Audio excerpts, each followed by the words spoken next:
दोस्तों finally reasoning की video लेके आ गया हूँ। रीजनिंग के टॉपिक पे बहुत से स्टूडेंट्स का आ रहा था कि कुछ टॉपिक्स हैं जो बहुत टाइम लेते हैं, उन पे कैसे वर्क करें और मार्क्स नहीं इंक्रीज़ हो रहा है। और रीजनिंग के जो 50 क्वेश्चंस को सॉल्व करना है, इसमें एक स्पीड भी अच्छी आ जाए एक्यूरेसी के साथ, और सबसे ज़्यादा मार्क्स मैक्सिमम अपना कर सकें। और ये एक स्कोरिंग सब्जेक्ट है, आपको पता है। इंग्लिश इस पर पहले वीडियो बना दी, जिसका वेटेज 100 मार्क्स का होता है, 100 क्वेश्चंस 100 मार्क्स का। उसके बाद सेकंड स्कोरिंग सब्जेक्ट जो इजी है, जिसमें सब कोई स्कोर कर सकता है। तो इसमें अगर आप स्कोर नहीं करोगे तो आप बहुत से ऐसे ही नॉर्मल कंपटीशन में जो होता है ना कि एवरेज स्टूडेंट्स की कैटेगरी में आ जाओगे। अगर आपको फाइनल कट ऑफ क्लियर करनी है तो इसमें तो आपको बेस्ट देना होगा। इसमें मार्क्स कम लाना मतलब भीड़ में बहुत पीछे हो जाना, कंपटीशन में बहुत पीछे हो जाना। इसलिए डिटेल पे वीडियो लेके आया हूँ कि आपको कौन कौन से उन टॉपिक्स पे काम करना हो और उन टॉपिक्स का कितना वेटेज है। एसएससी स्टेनोग्राफर 2025 एग्ज़ाम में भी सेम पैटर्न से रिलेटेड ऐसे ही वेटेज आएगा, और इसी से 19, 20, 24 में भी आया था। मतलब 24 में, ये तो 24 का है, 23 में भी इसी तरह आया था सेम, और 22 में भी आया था। तो ये घुमा फिरा के यही जो वेटेज है यही आता है, ठीक है। जिसमें टाइम टेकिंग टॉपिक्स भी हैं, और जिसमें कैलकुलेशंस भी हैं, और जिसमें थोड़ा सा जो क्या बोलते हैं नहीं, मेंटल एबिलिटी पूरी तरीके से आपकी देखी जाती है, वो उस तरह के टॉपिक्स हैं। सबसे पहले दोस्तों बात करेंगे यहाँ पे नंबर का, ठीक है। जो नंबर मैंने बताया था आपसे कि नंबर पे अगर आप वर्क करोगे तो आपको ये 18 मार्क्स आते हैं इससे, और 18 मार्क्स का वेटेज है, 18 मार्क्स का वेटेज है। और यहाँ से क्लियर दिखा देता हूँ। Number analogy, number set analogy, इसके 7 क्वेश्चंस आते हैं आपको, ठीक है। सबसे ज़्यादा वेटेज इस टॉपिक का, number analogy, number set analogy वगैरह का। उसके बाद न्यूमेरिकल ऑपरेशन, जिसे मैथमेटिकल ऑपरेशन भी कहते हैं, ठीक। तो वही कैलकुलेशन वाला, जिसमें सिंप्लीफिकेशन, बॉड मास वाला भी चीज़ें आपको देखने को मिलती हैं। तो ये चीज़ हो गया। नंबर 3 हो गया नंबर सीरीज़, 5 मार्क्स का वेटेज इसका भी है। तो ये नंबर्स पे अगर आपने काम किया, आपका 18 मार्क्स का वेटेज है। और यही आपका थोड़ा सा कैलकुलेटिव भी होता है, और ये थोड़ा सा टाइम टेकिंग भी होता है। इसमें कभी कभार कुछ चीज़ें होती हैं जो आपको मेन कंसेप्ट पता ही नहीं चल रहा होता, क्लिक नहीं कर रहा होता आखिर इसमें कंसेप्ट क्या लगा हुआ है, ठीक। दूसरे पे आते दोस्तों, ये आपका नंबर का। अगर इस पर आपने नंबर पे अच्छी तरीके से ग्रिप बना ली, इनको अच्छे से प्रैक्टिस कर ली, तो आपके 18 मार्क्स तो फिक्स रहते हैं, लॉक हैं। मतलब एक क्वेश्चन छूट भी जाएगा, 17, 2 छूट जाएंगे, तब भी आप मान के चलो 16 क्वेश्चंस यहाँ से आपको वेटेज में पूरा आप यहाँ से निकाल के आओगे, इतने मार्क्स। उसके बाद सिलोगिज़म, आपको पता है ये सिंपल टॉपिक है, बिल्कुल ही आसान टॉपिक है। 4 क्वेश्चन इसके फिक्स आते ही हैं, ठीक है। 4 क्वेश्चंस आते हैं इसके, जिसे हिंदी में कथन निष्कर्ष बोलते हैं, ठीक है। और यहाँ पे अल्फ़ाबेट पे दोस्तों जो टॉपिक्स आते हैं, अल्फ़ाबेट में देखिए, अल्फ़ाबेट रीजनिंग वगैरह में तो लेटर सीरीज़ से क्वेश्चंस आते 3, और लेटर क्लासिफिकेशन से 2। ये सब डिटेल में बता रहा हूँ ताकि अभी टॉपिक्स नोट कर लो कि सबसे ज़्यादा इंपॉर्टेंट टॉपिक्स आपके लिए कौन से हैं, सबसे ज़्यादा वर्क किस पे करना, सबसे ज़्यादा प्रैक्टिस किस पे करनी है, स्पीड और एक्यूरेसी। इनमें से जिस भी टॉपिक्स पे नहीं आ रही हो तो उन टॉपिक को नोट कर लेना कि आपके इसमें नहीं आ रही, लेकिन उसका एग्जाम में वेटेज कितना है। अच्छा, जितना ज़्यादा है तो आपको उस पर ज़्यादा वेटेज प्रैक्टिस करके उसको जल्दी जल्दी फिक्स करना पड़ेगा। अगर कोई ऐसे के टॉपिक है जिसमें आपको प्रॉब्लम कर रहा है बट वो उसका वेटेज 1 ही मार्क्स का है, तो आप उस पर नॉर्मल काम करके बाकी जो आपके ज़्यादा वीक सब्जेक्ट हैं, टॉपिक्स हैं, उन पे काम कर सको। तो ये एक तरीके से बैलेंस करने का होता है। आपकी जो प्रिपरेशन चल रही होती है कम टाइम में, उसके लिए बहुत हेल्प करता है, ठीक। और ये देखिए लेटर क्लासिफिकेशन से 2 क्वेश्चन। उसके बाद अल्फ़ाबेट टेस्ट का देख लीजिए, 1 से 2 क्वेश्चंस आपको हर शिफ्ट में दिखे हैं। ये प्रॉपर 2024 के एनालाइज की भी शिफ्ट्स हैं, ठीक है। लेटर एनालॉगी का किसी शिफ्ट में 1 भी क्वेश्चन नहीं, किसी में 1 आया है।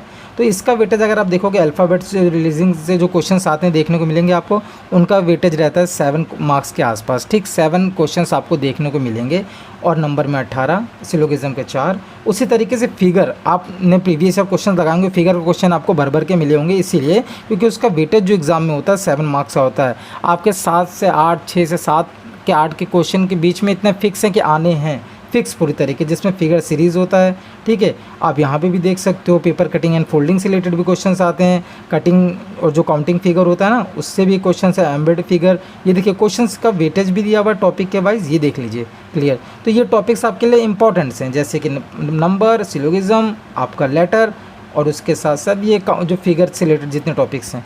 अब यहाँ पे जो कुछ टॉपिक्स हैं जो इजी भी हैं, और मतलब उस पर प्रैक्टिस भी करना बहुत आसान है, बहुत इजी तरीके से। सिर्फ आप एक ही दिन में उसके प्रीवियस ईयर भी खूब सारे बना सकते हो। कंसेप्ट अगर आपका क्लियर नहीं है, कभी आपने चैप्टर पढ़ा भी नहीं, बहुत आसान से एक ही दिन में ख़त्म कर भी सकते हो। Number 1 coding decoding, 2 question fix हैं इसके। ब्लड रिलेशन, ठीक है, वो मेरी बुआ का, फूफा का, माँ का, हिंदी में समझ रहे ना, तो उस तरीके से ब्लड रिलेशन का ये 2 क्वेश्चन फिक्स हैं। डायरेक्शन एंड डिस्टेंस, दूरी बता रहा होता है कि किस, वो अपनी दिशा पूछ लेता, कभी कभार डिस्टेंस पूछ लेता, अगर वो इतना गया उतना गया इतना गया, बाएं गया दाएं गया, टोटल कि अपनी जो जहाँ से उसने स्टार्ट किया था उस बिंदु से कितनी दूर है। इस तरीके के क्वेश्चन बिल्कुल ईजी आते हैं। सिटिंग अरेंजमेंट, सर्कल में बैठाने को दे देता है, ठीक है, 6 लोगों को, 5 लोग को, 4 लोग को, बहुत ईजी है तरीके से बैठाना, कुछ ज़्यादा लोगों को नहीं देता है, ठीक है। और सर्कल के क्वेश्चन लगभग आते हैं। तो सिटिंग अरेंजमेंट के 2 क्वेश्चन फिक्स हैं, इस पर प्रैक्टिस कर लेना। जीके एनालॉगी क्लासिफिकेशन, मतलब जनरल नॉलेज से रिलेटेड जो क्वेश्चंस आते हैं ना, वो यहाँ पे भी है। और उसके बाद डाइस एंड क्यूब, दोस्तों इतना इजी टॉपिक है, देखिए नंबर ये फ्री का है कि नहीं। तो इस तरह से बहुत से टॉपिक्स में फ्री के नंबर भी देते हैं।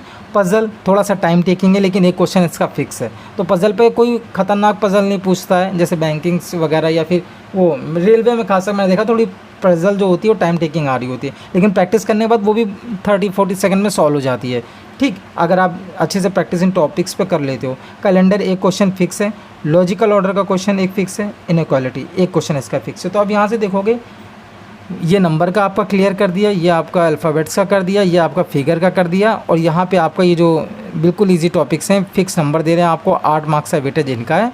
और यहाँ पे 1-1, 2-2 वाले टॉपिक्स हैं मार्क्स वाले, जिनका वेटेज 6 मार्क्स है। तो ये दोस्तों आपका रीजनिंग का वेटेज है।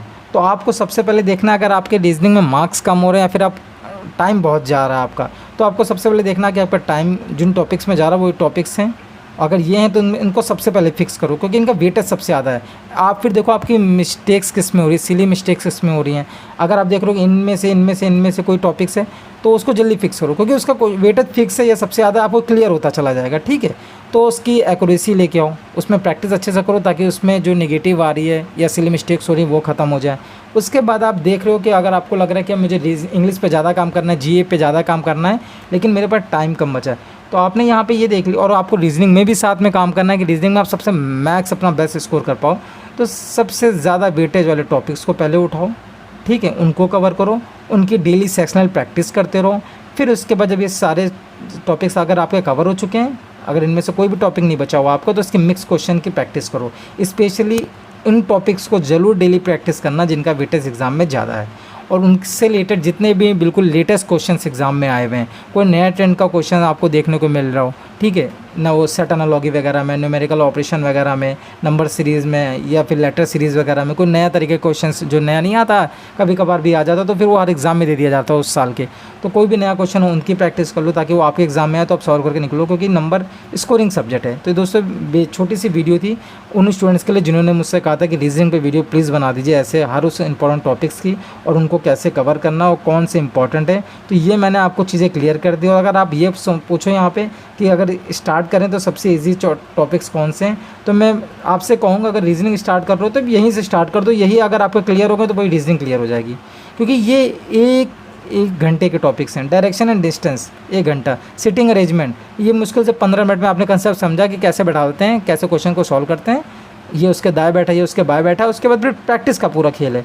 ब्लड रिलेशन आपको बस F-M+ कुछ अलग अलग तरीके से टीचर कोई 15 मिनट में कंसेप्ट बता देगा, ठीक है, तो आप ब्लड रिलेशन भी खत्म। कोडिंग डिकोडिंग बिल्कुल ईजी। डाइस बिल्कुल विपरीत वाला पूछ लेगा, इसके अपोजिट में क्या होगा, मतलब ये सब इतना ईजी है सारे टॉपिक्स। एक टॉपिक भी खाली जो मेहनत लगती है, मेहनत मतलब प्रैक्टिस डेली लगती है, वो इन टॉपिक्स पे लगती है डेली। आप इन टॉपिक्स को अगर लेके चलोगे डेली प्रैक्टिस लगती है। नंबर सॉल्व में, ठीक है, इसमें आपका क्यूब, स्क्वायर, ठीक है, प्लस माइनस या उसका अपोजिट संख्या अल्फ़ाबेट्स वगैरह में, ठीक है, इधर बी का अपोजिट वाई, मतलब अलग अलग तरीके से चीज़ें, इस तरह के क्वेश्चंस आते हैं, अलग अलग इसमें कंसेप्ट्स आते हैं। तो इनमें दिमाग ज़्यादा लगता है, टाइम भी लगता है थोड़ा, और उसके साथ ज़्यादा प्रैक्टिस करनी पड़ती है। अगर इसमें आपने प्रैक्टिस कम कर दी तो आपकी स्पीड कम हो जाएगी। अगर स्पीड कम हो जाएगी तो जब एग्ज़ाम में टाइम कम पड़ रहा होगा, आपको जल्दी खींचना होगा, तो जल्दी अटैम्प्ट करने के, टाइम बचाने के चक्कर में, बैलेंस करने के चक्कर में आप कुछ क्वेश्चंस को इतनी जल्दी अटैम्प्ट करोगे तो सिली मिस्टेक से निगेटिव लग जाएगी। इसलिए इन टॉपिक्स में स्पीड सबसे ज़्यादा बना के रखो, एक्यूरेसी बना के रखो। फिर मिलते हैं नेक्स्ट वीडियो के साथ। और अगर आपको इसके बाद कोई भी वीडियो चाहिए टॉपिक पे, किसी भी टॉपिक पे, मैं इंग्लिश की बना चुका हूँ, रीजनिंग बना चुका हूँ, और नेक्स्ट किस वीडियो पे टॉपिक चाहिए वो भी बता देना आप कमेंट बॉक्स में। और ये वीडियो कैसे लगी लाइक करके, और वीडियो को शेयर ज़्यादा से ज़्यादा करना, जिन भी स्टूडेंट्स को रीजनिंग में प्रॉब्लम आ रही है उनकी हेल्प हो सके। फिर मिलते हैं नेक्स्ट वीडियो के साथ, तब तक के लिए अपना ध्यान रखना, अच्छे से मेहनत करते रहना।